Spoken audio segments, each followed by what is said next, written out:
नमस्कार दोस्तों। PCM concept motivational talk में आपका स्वागत है। आज जिस शख्स से मैं आपकी मुलाकात करवाने जा रहा हूँ, उन्होंने अपना पूरा जीवन जो है इंसानियत के नाम लिख दिया है, इंसानियत को समर्पित कर दिया है। मैं आज आपकी मुलाकात करवाऊँगा सिरसा में भाई कन्हैया आश्रम के संचालक भाई गुरविंदर सिंह जी से। भाई गुरविंदर सिंह जी, कैसे उनका जीवन चेंज हो गया जब उनका एक्सीडेंट हुआ, किस प्रकार उन्होंने अपने आप को इंसानियत के नाम अपना पूरा जीवन समर्पित किया, क्या-क्या सेवाएँ देते हैं भाई कन्हैया आश्रम में, किस प्रकार से जो वहाँ के जो लोग हैं, जो दिव्यांग हैं, फिज़िकली, मेंटली चैलेंज जो लोग हैं, उनको किस प्रकार से वो लेके आते हैं, कैसे उनकी सेवा करते हैं और कै किस प्रकार से सिरसा के, हरियाणा के, पूरे हिंदुस्तान से, देश-विदेश से लोग जुड़े हुए हैं। आज हम उनसे बात करेंगे। सबसे पहले मैं उनकी एक छोटी-सी क्लिप आपको दिखा देता हूँ उनके और उनके आश्रम की, जिससे आपको उनके आश्रम के बारे में बेसिक इन्फॉर्मेशन जो है मिल जाएगी। वहाँ पे आपको वस्तुतः स्थिति पता चल जाएगी कि वहाँ पे क्या काम होता है। आइए देखते हैं। व्हीलचेयर पर बैठे नन्हे मुन्ने बच्चों के साथ खेलते, बुजुर्गों के साथ समय बिताते, माताओं बहनों व बेटियों के साथ उनका उनका दर्द साझा करते, मंद बुद्धि पुरुषों व बुजुर्गों को नहलाते, उनको प्यार से, बड़े प्यार से तैयार करते हुए और उनके लिए खाना बनाते हुए, ये हैं भाई गुरविंदर सिंह जी। जी हाँ, भाई गुरविंदर सिंह जी। एक हादसे में रीढ़ की हड्डी में चोट के कारण उनकी जिंदगी व्हीलचेयर पर आ गई। जीवन दर्द से भर गया, लेकिन परमात्मा ने एक नया रास्ता दिखाया। वो रास्ता था मानवता की सेवा का रास्ता, इंसानियत का रास्ता। और भाई गुरविंदर सिंह ने अपना बाकी जीवन मानवता की सेवा को समर्पित कर दिया। कुछ दोस्तों के साथ मिलकर, कुछ दोस्तों को साथ लेकर भाई कन्हैया मानव सेवा ट्रस्ट की स्थापना की। आज भाई कन्हैया मानव सेवा ट्रस्ट के पास आप सबके आशीर्वाद के साथ, आप सबके मार्गदर्शन में 10 एम्बुलेंस हैं, जो दिन रात आपातकालीन सेवाओं के लिए हर वक्त तैयार। मंदबुद्धि बच्चों, बहनों, भाइयों और बुजुर्गों के लिए 2 भाई कन्हैया आश्रम हैं, जिनमें 300 के करीब बच्चे, बहनें, भाई व बुजुर्ग एक परिवार की तरह रहते हैं। भाई कन्हैया परिवार। जी हाँ, भाई कन्हैया परिवार। आप अब कब आ रहे हैं इस परिवार से मिलने के लिए, दुआएं लेने के लिए? आओ, आपका इंतज़ार है, आपका स्वागत है, आपका अभिनंदन है। तो दोस्तों, जैसा कि आपने देखा भाई कन्हैया आश्रम में जो लोग हैं, कितने प्यार से, मोहब्बत से उनकी देखभाल की जाती है। कैसे उनको लाया जाता है, ये आइडिया कहाँ से आया, किस प्रकार एक व्यक्ति का जो जीवन तब्दील हो सकता है एक एक्सीडेंट के बाद, तो उनसे बात करते हैं। भाई गुरविंदर जी आज मेरे साथ हैं। भाई गुरविंदर जी, सत श्री अकाल, आपका बहुत-बहुत स्वागत है। तो आपका हमारे चैनल पे बहुत-बहुत स्वागत है। तो भाई गुरविंदर जी, सबसे पहले जानना चाहेंगे भाई कन्हैया आश्रम का आपको आइडिया कहाँ से आया? सबसे पहले तो मैं आपका धन्यवाद करना चाहता हूँ के लिए। और 97 में मेरा एक्सीडेंट हो गया था स्कूटर पर। तो मैं रीढ़ की हड्डी के चोट के कारण मेरे को लुधियाना डीएमसी हॉस्पिटल में ले जाया गया। वहाँ पर 3-4 महीने का एडमिट रहा। तो भाई कन्हैया ट्रस्ट की सेवाओं की शुरुआत हुई, उसकी प्रेरणा वहीं डीएमसी से ही मिली। वहाँ एक दूध सेवा समिति के नाम से एक संस्था है, जो डीएमसी, सीएमसी और सरकारी हॉस्पिटल लुधियाना में सुबह शाम दूध, दातुन, ब्रेड की सेवा करती है।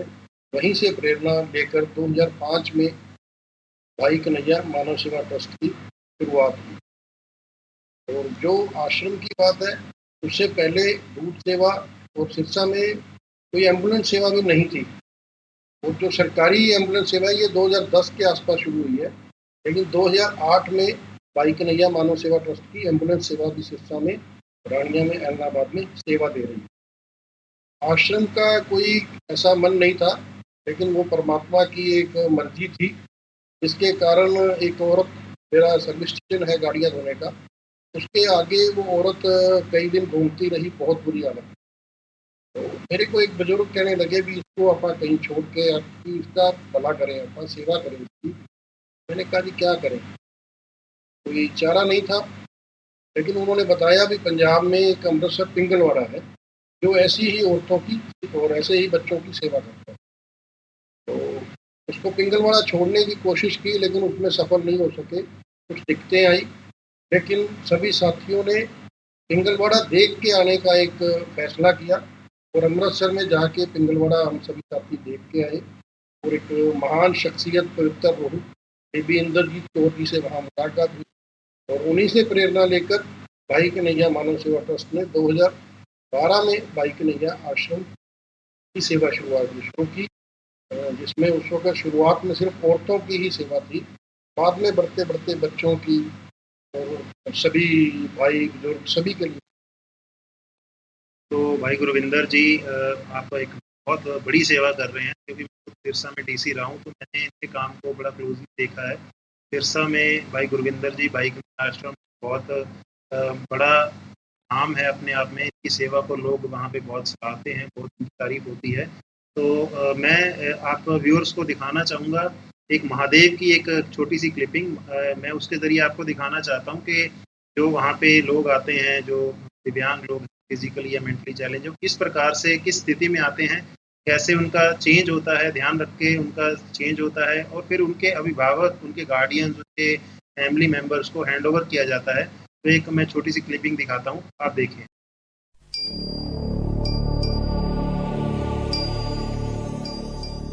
सिरसा फ्लाईओवर के नीचे कूड़े के ढेर पर न जाने कितने दिनों से पड़ा था एक व्यक्ति। जैसे ही इसकी सूचना भाई कन्हैया मानव सेवा ट्रस्ट के सेवादारों को लगी, वो मौके पर तुरंत पहुंचे। उसे बाहर निकाला गया।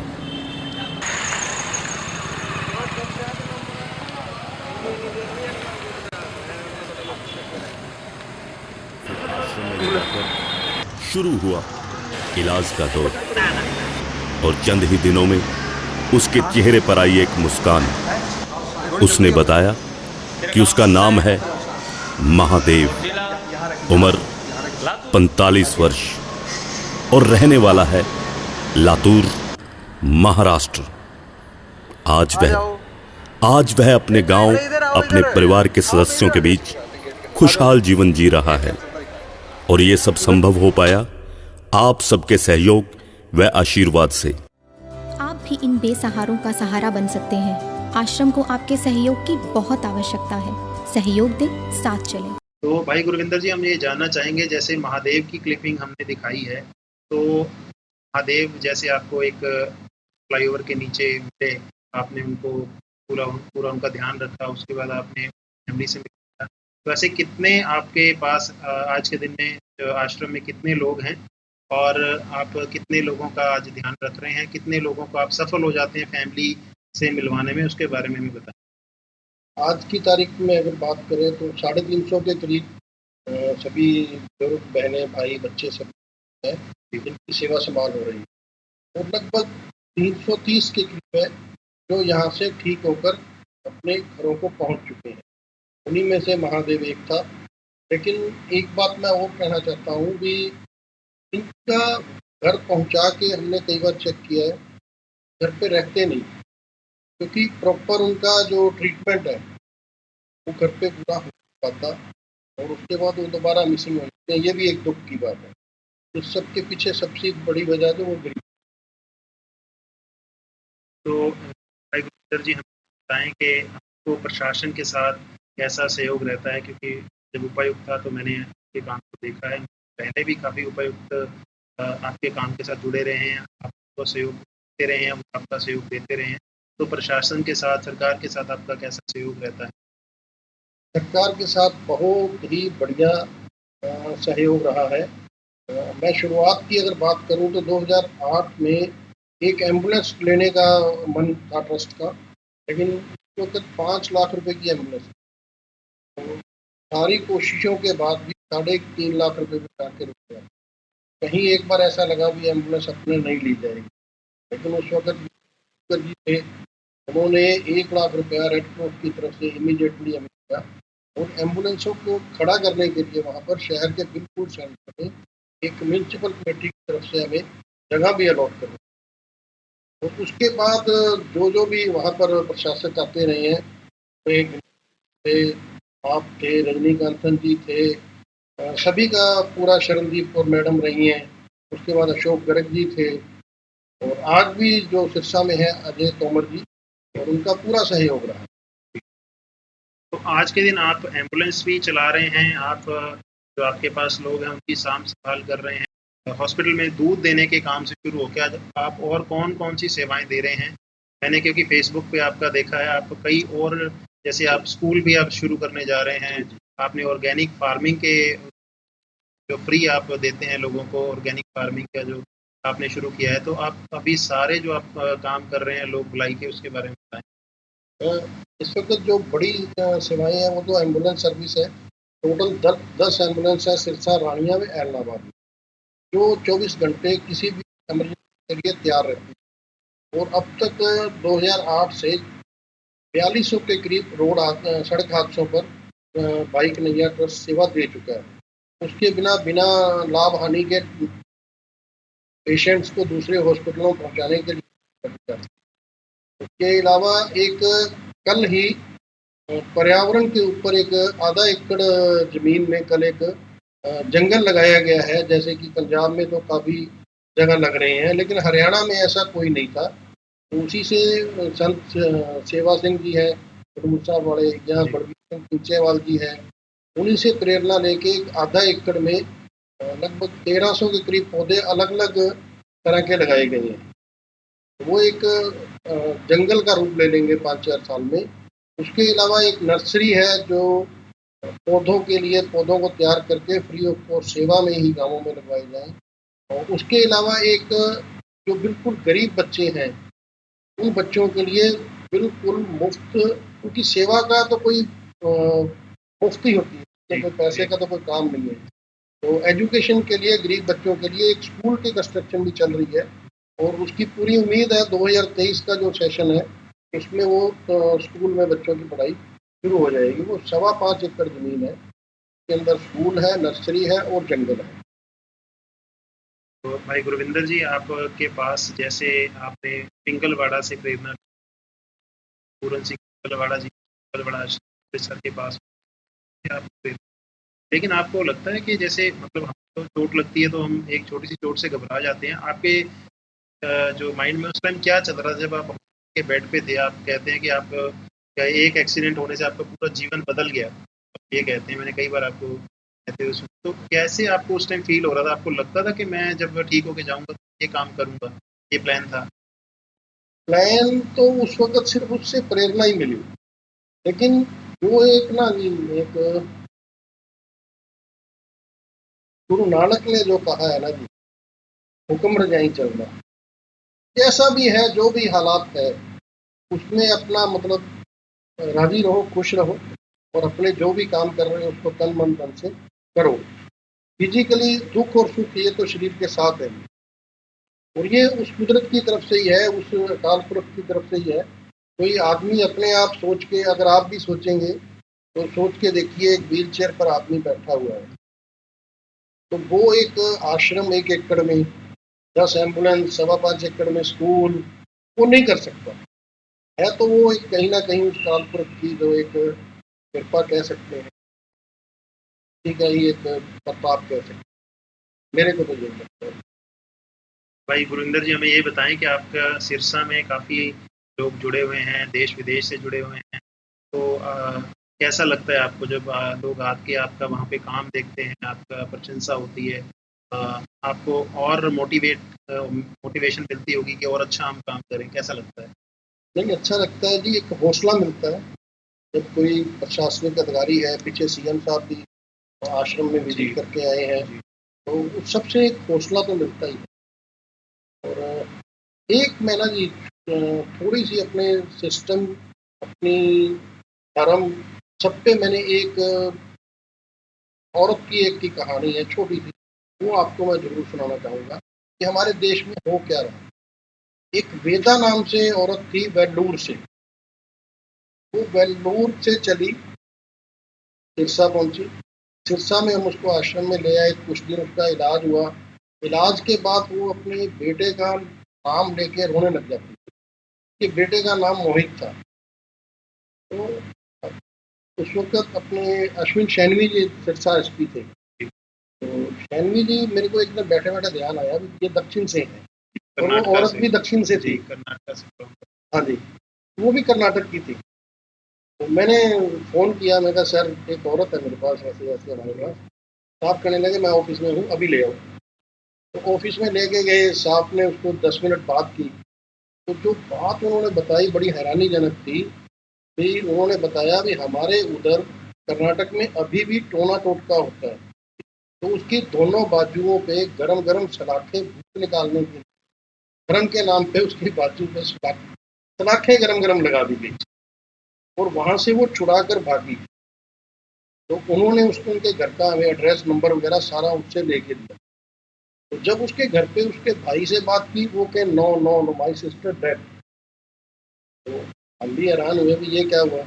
चलो दूसरे दिन उससे बात करवाई। नेक्स्ट डे वो भाई है दिल्ली आया वगैरह, दिल्ली से सिरसा पहुंचा। दोनों भाई बहन अपने एक दूसरे के गले मिलके पड़ा रोए, बहुत रोए। तो जो बात निकली, पहले तो धर्म के नाम पे उसके सलाखें लगाई गई भूत निकालने, बाद में वहाँ के एडमिनिस्ट्रेशन ने मिस्टेक से कोई और डेड के परिवार को, अच्छा ये आपकी सिस्टर है, उन्होंने उसका संस्कार कर दिया।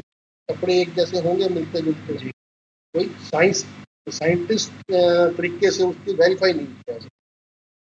तो वो कहने लगा भी जिस बहन का मैंने अपने हाथ से संस्कार किया, तो 2 साल बाद मेरे को हरियाणा से कॉल आए, तो मैं कैसे विश्वास करूं। तो इसमें सभी तरह की बातें थी। उसमें 2000 किलोमीटर है, वो कोलार से थी, तो उसको रास्ते में किसी ने संभाला ही। ये हमारे हालात हैं। तो इसलिए की जरूरत है आज हमारे देश को इंसानियत की, सेवा की, एजुकेशन की और हेल्थ की बहुत ज़्यादा जरूरत है। तो दोस्तों मैं आपको रिक्वेस्ट करूँगा आप भी सिरसा जाएं, तो भाई गुरविंदर जी के आश्रम आएँ, देख के आएँ कैसे वहाँ पे सेवा, कुछ सेवा आप भी करें, आपसे करें, आप से नहीं कर सकते हैं तो आप मान से करें। भाई गुरविंदर जी मैं आप से जानना चाहूँगा, आप हमारे दर्शकों को क्या मैसेज देना चाहेंगे, आम जनता के लिए आपका क्या मैसेज? मेरा यही मैसेज है जी, सेवा के लिए कोई ज़रूरी नहीं भी आपके पास पैसे हों। अपने अड़ोस पड़ोस में कहीं भी आप इंसानियत को सबसे ऊपर रख के सेवा करें, धर्म से जाति से ऊपर उठ के। धर्म या जाति ये सब हमारे खुद के बनाए हुए, परमात्मा के बनाए हुए नहीं है। तो इसलिए सबसे ऊपर उठ के एक दूसरे को मिलजुल के रहें, प्रेम से रहें, सद्भाव में सेवा करें। तो भाई गुरविंदर जी मैं आपका बहुत बहुत धन्यवाद करता हूँ, कृतज्ञ हूँ आप थे और आपने हमें हमारे दर्शकों से मुलाकात की, अपने आप के बारे में बताया, किस प्रकार से आपको ये आइडिया आया। और आप देखें कि कोई व्यक्ति जो व्हील चेयर पे है, हॉस्पिटल से निकल के आया है, उसके अकेले व्यक्ति के लिए ये सोच पाना भी बहुत बड़ी बात लगती है मेरे को, और इन्होंने आज करके दिखाया है। और इनके भाई कन्हैया आश्रम के साथ साथ एम्बुलेंस और ना जाने कितनी सेवाएं हैं जो ये करते हैं, इतनी सेवाएं और जो ये आगे करेंगे। सबके लिए मैं कामनाएं देता हूँ, मानक साहब से दुआ करता हूँ, मानक साहब इनको और जो है सेवा लेते रहें और ये सेवा करते रहें। और आप सभी लोग जो है सिरसा जा कर के इनका आश्रम विजिट करके आएँ, और आप खुद देखेंगे कि जो काम ये कर रहे हैं ये बहुत ही काबिल तारीफ काम कर रहे हैं। मैं इनकी सेवा को प्रणाम करता हूँ, कोटि कोटि प्रणाम करता हूँ, और मैं भाई कन्हैया आश्रम के लिए धन्यवाद करता हूँ। बहुत बहुत शुक्रिया, धन्यवाद आप भाई।